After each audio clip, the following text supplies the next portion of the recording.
मेरे प्यारे विद्यार्थियों, आपको जो दो ये एड ग्रेड अभ्यास पुस्तिकाएँ दी गई हैं, इनमें जो विज्ञान, गणित, सामाजिक विज्ञान दी गई है, तो एक और दूसरी एड ग्रेड अभ्यास पुस्तिका है, उसमें हिंदी विज्ञान और संस्कृत, हिंदी, संस्कृत और अंग्रेजी दी गई है। तो आज हम इसमें जो कक्षा छठवीं की विज्ञान है, इस विज्ञान के पाठों को समझेंगे और अपनी कॉपी में इनको लिखेंगे। तो देखिए, देखते हैं इसमें जो विज्ञान दी गई है। तो यहाँ देखिए पाठ 8 दिया गया है, शरीर में गति। इसके पहले वाले जो पाठ हैं उसकी जो वीडियो हैं वो मैंने इसी चैनल पर अपलोड कर दी हैं।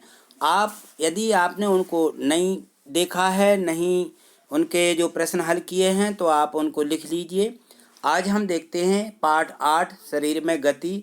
यहाँ से देखिए अति लघुत्तरीय प्रश्न दिए गए हैं। तो यह है प्रश्न 1, हमारे शरीर के लिए संधि की क्या उपयोगिता है।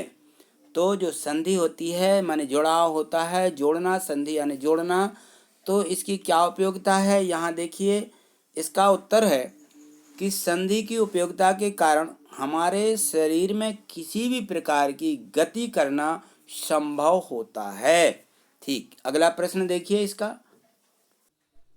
प्रश्न 2 दिया गया है कि कशेरुका किसे कहते हैं। एक मेरुदंड में कितनी कशेरुकाएं होती हैं। तो जो कशेरुका होती है, कशेरुका छोटी छोटी अस्थियों से बना होता है। मेरुदंड में 33 कोशिकाएं होती हैं, इसे कशेरुका कहते हैं। कितनी? 33 कोशिकाएं होती हैं हमारे मेरुदंड में। ठीक, अगला प्रश्न देखें। प्रश्न 3 दिया है, घोंगा किस प्रकार चलता है। तो आपने घोंगा देखा होगा, पानी में तैरते रहते हैं, ये चलते खिसकते रहते हैं।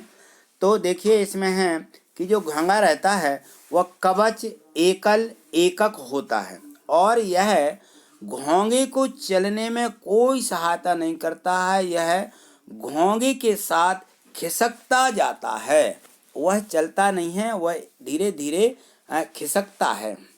ठीक, अगला प्रश्न देखिए। प्रश्न 4 दिया गया है कि हम अपने शरीर की अस्थियों को किस प्रकार के माध्यम से देख सकते हैं। जो हमारे शरीर की अस्थियां यानी हड्डियां रहती हैं, इन हड्डियों को कैसे देख सकते हैं। तो देखिए, हम अपने शरीर की अस्थियों को एक्सरे के माध्यम से देख सकते हैं। आपने देखा होगा जिस भी व्यक्ति का एक्सरा होता है, उसकी जो पसलियां रहती हैं, हड्डियां जो रहती हैं, वो बिल्कुल स्पष्ट दिखने लगती हैं। ठीक, अगला प्रश्न देखें। प्रश्न देखिए यहाँ 5वां दिया गया है कि ये लघुत्तरीय प्रश्न है। कंधों के खलिका संधि शरीर के किस अंग में पाई जाती है और बताइए, और कंधों के खलिका का नामांकित चित्र भी बनाइए। तो यहाँ देखिए जो इस प्रकार का यहाँ चित्र दिया गया है, ये बना लीजिए।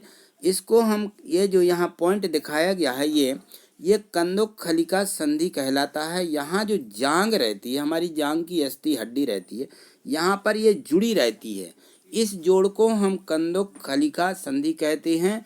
और ये यहाँ पे देखिए ये एक अस्थि रहती है, यहाँ पर ये छेद रहता है इसमें। तो इस पूरे इसको हम कंधों खलिका संधि कहते हैं। तो ये देखिए इसमें हमें लिखना भी है, तो हमने यहाँ लिख दिया कि कंधों खलिका संधि शरीर के कंधे और घुटने जैसे जोड़ों में ये पाई जाती है। और कंधों खलिका संधि में अस्थि का गोल सिरा दूसरी अस्थि के कटोरी रूपी गुहिका में धंसा होता है, जिससे वह यहाँ पे संधि यानी जुड़ा रहता है।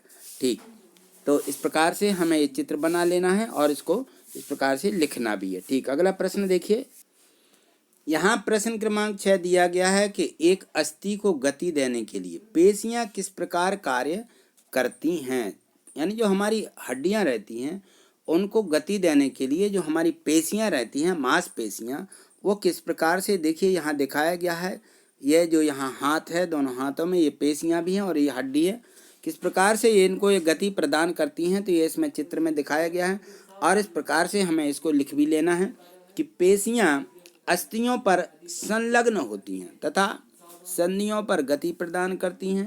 पेशियां नाना प्रकार की होती हैं तथा कंडारा या वितान बनाती हैं। तंत्रिका तंत्र के द्वारा ये कार्य के लिए प्रेरित की जाती हैं और पेशियों का शोषण रुधिर वाहिकाओं के द्वारा होता है। तो इस प्रकार से इसे हमें लिख लेना है। ठीक, अगला प्रश्न देखिए। यहाँ प्रश्न 8 देखिए। केंचुए के शरीर की रचना किस प्रकार की होती है?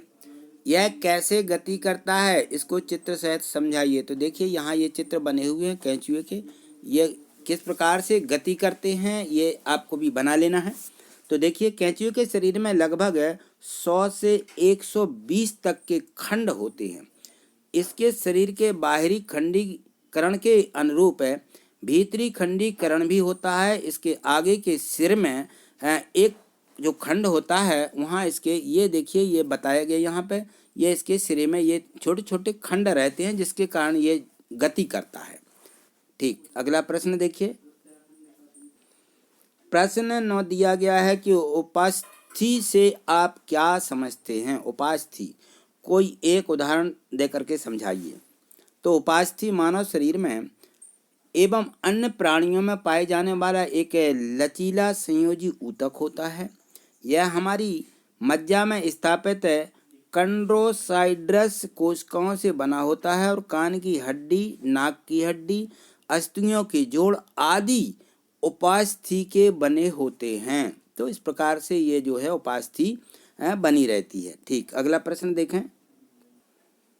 यहाँ प्रश्न क्रमांक 11 दिया गया है कि शरीर के विभिन्न अंगों को घुमाइए एवं बताइए कि कौन सा अंग किस तरह घूमता है या मुड़ता है एवं उसमें उपस्थित संधि का नाम भी बताइए। तो यहाँ देखिए ये पूरी सारणी बनी हुई है इस प्रकार से।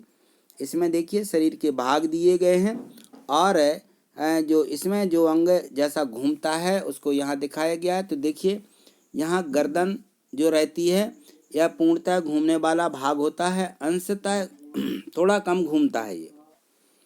तो यह अंशतः घूमता है और इसकी जो संधि का नाम है यह है धुराग्र संधि। कलाई देखिए, कलाई पूर्णतः घूमती है और इसको कंदुखली का संधि कहते हैं। घुटना पूर्णतः घूमता है, इसको फीमर संधि कहते हैं। कोहनी हमारी जो रहती है जिसको हम टेवनी बोलते हैं, अंशतः घूमती है और इसको कोर संधि कहते हैं।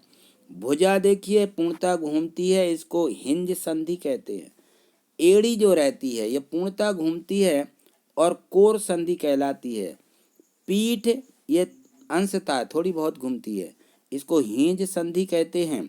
इसके बाद है सिर, देखिए सिर अंशतः घूमता है, आधा थोड़ा इस तरफ हिला सकते हैं हम, पूरा नहीं घूमता है। तो इसको हम धुराग्र संधि कहते हैं।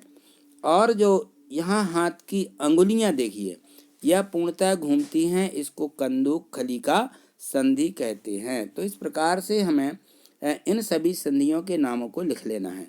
ठीक, अगला प्रश्न देखिए। प्रश्न 12 दिया है कि क्या कारण है कि कुछ पक्षी हवा, भूमि तथा जल तीनों स्थानों में गति कर पाते हैं? स्पष्ट कीजिए। तो जो पक्षी रहते हैं यह सभी जगह चल लेते हैं। तो हम देखते हैं कि पक्षी हवा में उड़ते हैं तथा भूमि पर चलते हैं। बतख देखिए, हंस देखिए, जैसे कुछ पक्षी हैं ये जल में तैरते भी हैं।